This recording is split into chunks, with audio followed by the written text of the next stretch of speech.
दोस्तों, इस वीडियो में हम लोग जानेंगे शुक्र अस्त कब होता है, शुक्र अस्त होने से क्या होता है, क्या इसके कुछ फायदे भी होते हैं, इसके होने वाले नुकसान के बारे में हम लोग विस्तार से इस वीडियो में जानने वाले हैं।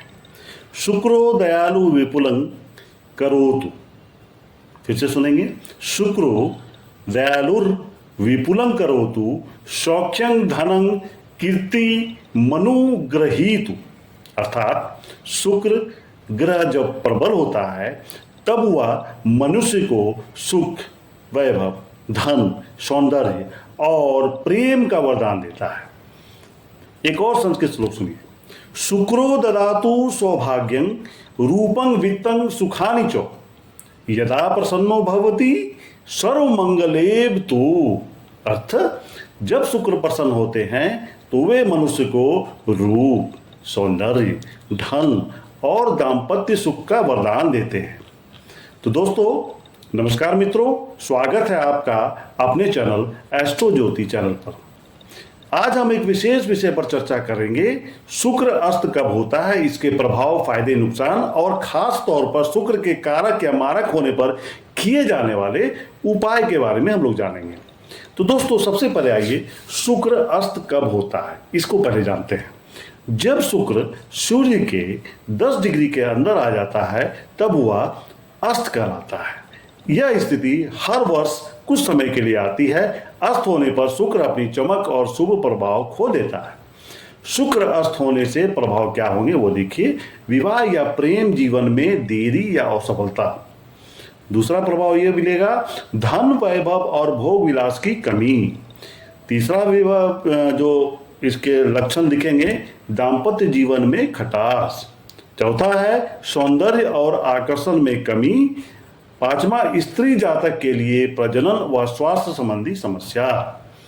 शुक्र अस्त होने के कुछ फायदे भी हैं, वो कुछ इस प्रकार है, भोग से दूरी और संयम की प्राप्ति, आध्यात्मिकता की ओर झुकाव। यदि शुक्र अशुभ हो तो अस्त होने से उसका नकारात्मक प्रभाव कम हो जाता है। दोस्तों, शुक्र अस्त के नुकसान, वैवाहिक सुख का अभाव, कला, संगीत, फैशन जैसे छात्राओं में बाधाएं, धन और सुख सुविधाओं में रुकावट। अब इसके सामान्य उपाय पहले जानते हैं। एक मंत्र है, कृपया नोट करेंगे, ओम द्रांग द्रीं द्रौं सह शुक्राय नमः। मंत्र का जाप प्रतिदिन आपको करना चाहिए अगर आपके शुक्र अस्त हैं तो।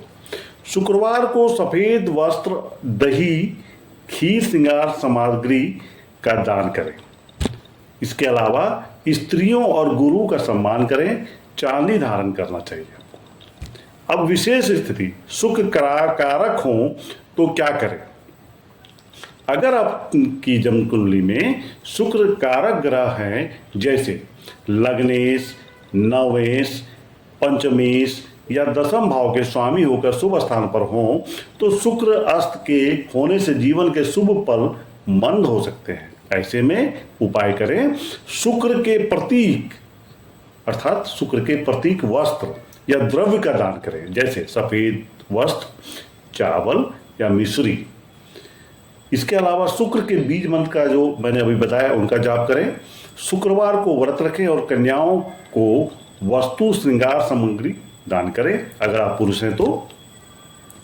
दाम्पत्य जीवन में विश्वास और आदर बनाए रखें, यह शुक्र को मजबूत करता है। विशेष स्थिति नंबर 2, शुक्र अगर मारक हो तो क्या करें। अगर आपकी कुंडली में शुक्र मारक भाव अर्थात 7th और 2nd भाव के स्वामी हो, इसके अलावा 3rd भाव, 6th भाव, 8म भाव, 11th भाव या 12th भाव के भी स्वामी मारक ग्रह कहलाते हैं, तो अस्त होने से उनका नकारात्मक प्रभाव कुछ हद तक घट जाता है। अर्थात अगर मारक भाव में ये अस्त हो रहे हैं तो जान लीजिए कि इसके नकारात्मक प्रभाव स्वतः ही कम हो जाते हैं। लेकिन फिर भी कुछ सावधानी जरूरी है। ऐसे में उपाय क्या करना है, शुक्र को सीधा बलवान बनाने की बजाय उसके दोष शमन करें, रत्न धारण से बचें। देखिए एक चीज का ध्यान रखेंगे दोस्तों, जिस कुंडली में मारक ग्रह और कारक ग्रह दो तरह के ग्रह होते हैं और बाधक ग्रह भी होते हैं। हमेशा ये चीज़ ध्यान रखिए, अगर कारक ग्रह शुभ स्थिति में है तो उनको धारण किया जा सकता है विभिन्न अंगुलियों में, लेकिन अगर वो मारक ग्रह हैं तो उनको धारण करने से बचें। इसीलिए मैंने बताया कि रत्न धारण से बचें अगर ये ग्रह मारक हैं तो। दान और संयम ही प्रमुख उपाय हैं। गुरुवार और शुक्रवार को दान करें, लेकिन भोग विलास की वस्तुओं से दूरी रखें। प्रेम संबंधों और भोग में अति से बचें, नहीं तो समस्याएं बढ़ सकती है। शुक्र के शांति पाठ या शिव पूजा से लाभ होगा। अब निष्कर्ष क्या निकलता है? तो मित्रों, शुक्र अस्त का प्रभाव हर किसी के लिए अलग अलग होता है। अगर शुक्र कारक हैं तो हमें शक्ति बनाए रखने के उपाय करने चाहिए। अगर शुक्र मारक हैं तो हमें दो समन और संयम की राह अपनानी चाहिए। शुक्र अस्त जीवन का अंत नहीं, बल्कि विलासिता से योग और आत्मज्ञान की ओर एक संकेत है। दोस्तों, शुक्र जब कारक हो तो क्या दान करना उचित है? एक प्रश्न जो कि हर किसी के मन में आता है, आपके मन में भी आएगा, मेरे मन में भी आया है। शुक्र जब कारक होते हैं तो हमें यह ध्यान रखना चाहिए कि उनका बल कम ना हो, इसलिए उस समय रत्न धारण, पूजा, मंत्र जाप या आदि उपाय किए जाते हैं। लेकिन दान की स्थिति थोड़ी अलग होती है। शुक्र कारक हो तो दान कैसा होना चाहिए? तो सिद्धांत है, कारक ग्रह का संपूर्ण दान नहीं करना चाहिए, मतलब उसकी शक्ति को पूरी तरह ना घटाएं। लेकिन शुक्र को प्रसन्न करने के लिए प्रतीकात्मक दान करना हमेशा लाभकारी होता है। दान करते समय मात्रा और वस्तु का चुनाव बड़ा महत्वपूर्ण है। शुक्र कारक होने पर उचित दान है श्रृंगार सामग्री का दान, जैसे काजल, इत्र, बिंदी, कंघी, चूड़ी, मेहंदी आदि का दान। यह दान शुक्र को प्रसन्न करता है पर उसकी शक्ति छीन नहीं करता। सफ़ेद रंग की वस्तुएं जैसे सफ़ेद वस्त्र, चावल, मिश्री, दूध यह शुक्र की ऊर्जा को शुद्ध और सकारात्मक बनाए रखते हैं। कन्याओं को वस्त्र या सौंदर्य सामग्री देना यह विशेष रूप से शुक्र को मजबूत करने के वाला उपाय है। अब है खीर, मीठा चावल, दही आदि का दान। शुक्रवार के दिन इसका बड़ा महत्व है। दोस्तों, क्या दान नहीं करना चाहिए अगर शुक्र कारक हैं? तो चांदी की अधिक मात्रा, हीरा या शुक्र का रत्न उतार कर दान करना, ऐसे वस्तुएं जो सीधे शुक्र की शक्ति को कमजोर कर दें। तो निष्कर्ष क्या निकला? यदि शुक्र कारक हों तो हमें दान इस तरह करना चाहिए कि शक्ति बनी रहे और ग्रह प्रसन्न भी हो, यानी पूर्ण दान से बचना और प्रतीकात्मक दान करें। प्रिय दर्शकों, ज्योतिष केवल ग्रहों की गणना नहीं, बल्कि जीवन को सही दिशा देने का मार्ग है।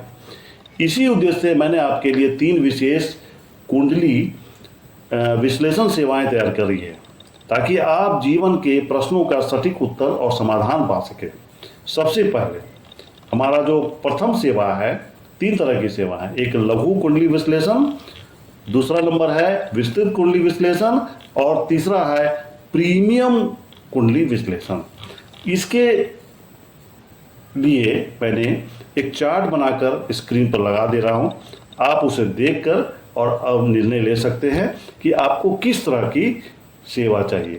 इसके अलावा एक मैंने प्रारूप तैयार किया जो मैंने किसी के लिए बनाया था लघु कुंडली विश्लेषण का, उसको भी मैं स्क्रीन पर अभी चलाऊंगा। उसे देखकर आप खुद अंदाजा लगा सकते हैं कि मेरी कुंडली विश्लेषण का किस तरह का क्वालिटी हमने मेंटेन किया है। तो दोस्तों, अगर कैसा चाहिए देखिए दोस्तों,